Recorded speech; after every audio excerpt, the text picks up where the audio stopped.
Durante o primeiro século, a maioria das pessoas à volta do mar Mediterrâneo vivia em cidades com alta densidade populacional, todas governadas pelo Império Romano. Cada cidade tinha uma mistura de culturas, etnias e religiões.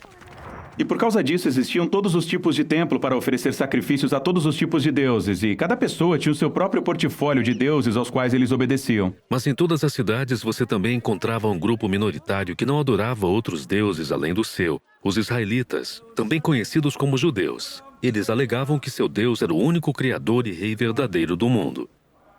Agora, todas essas cidades estavam conectadas por uma rede de estradas construídas pelo Império Romano, e era fácil se deslocar, fazer negócios e até espalhar novas ideias. O apóstolo Paulo conhecia bem essas estradas, pois ele passou a segunda metade da sua vida viajando de cidade em cidade, anunciando que o Deus de Israel tinha escolhido um novo rei para as nações. E esse rei não era igual a nenhum rei que tinha vindo antes. Isso mesmo.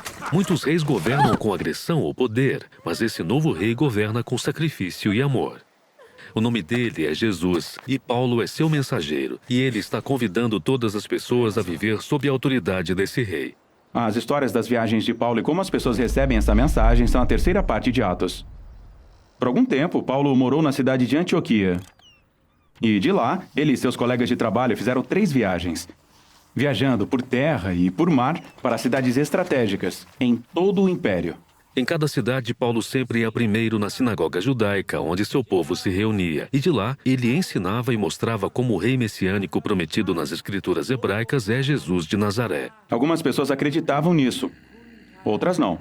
E ainda outras achavam que essa mensagem era tão enganosa e perigosa que alguns incitavam tumultos para expulsar Paulo da cidade. E era depois disso que Paulo ia para o movimentado mercado da cidade. Ele montava uma loja onde fazia e vendia tendas de couro para cobrir suas despesas de viagem. E aqui Paulo continuava compartilhando com quem quisesse ouvir as notícias sobre Jesus, o rei ressuscitado. Muitas vezes ele era mal entendido, como se apenas estivesse promovendo um novo Deus. Uma vez ele orou por uma pessoa doente, e a pessoa foi curada, e todos ao redor pensavam que Paulo era um deus grego que tinha descido para visitá-los. Mas Paulo insistiu que há apenas um Deus verdadeiro, e ele era servo dele. Essa mensagem normalmente provocava oposição e tumultos, e ele era espancado e até jogado na prisão. Por que uma reação tão intensa? Bem, a adoração dos deuses mantinha a cultura romana. Eles acreditavam que os deuses mantinham sua cidade segura, e a adoração dos deuses no templo era uma grande parte da sua economia. Paulo não estava apenas acrescentando Jesus como um novo Deus na lista. Ele estava dizendo, todos os outros deuses são impotentes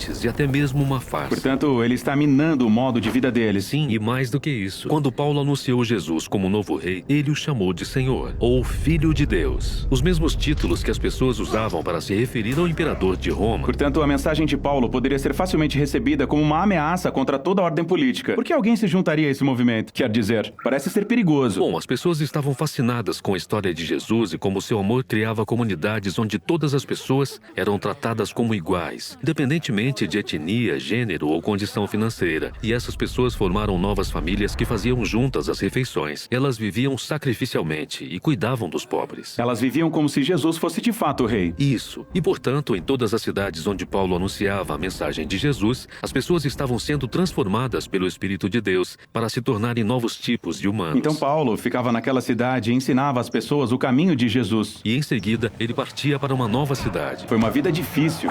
Paulo teve que suportar muita dor e muito sofrimento. Sim, e ele fez isso porque acreditava que suas próprias dificuldades eram uma representação do sofrimento e da morte de Jesus pelos outros. Ele dizia que era o amor de Deus que o levava a compartilhar a história de Jesus, não importando quanto custasse. Após sua terceira viagem, a reputação de Paulo tinha crescido. Ele tinha feito muitos amigos, mas também fez muitos inimigos, que ele deveria evitar. Mas Paulo não os evitou. Sua próxima parada era Jerusalém, uma cidade cheia de pessoas que queriam que ele fosse preso e até morto. A seção final de Atos relata por que ele vai a Jerusalém e o que acontece quando ele chega lá.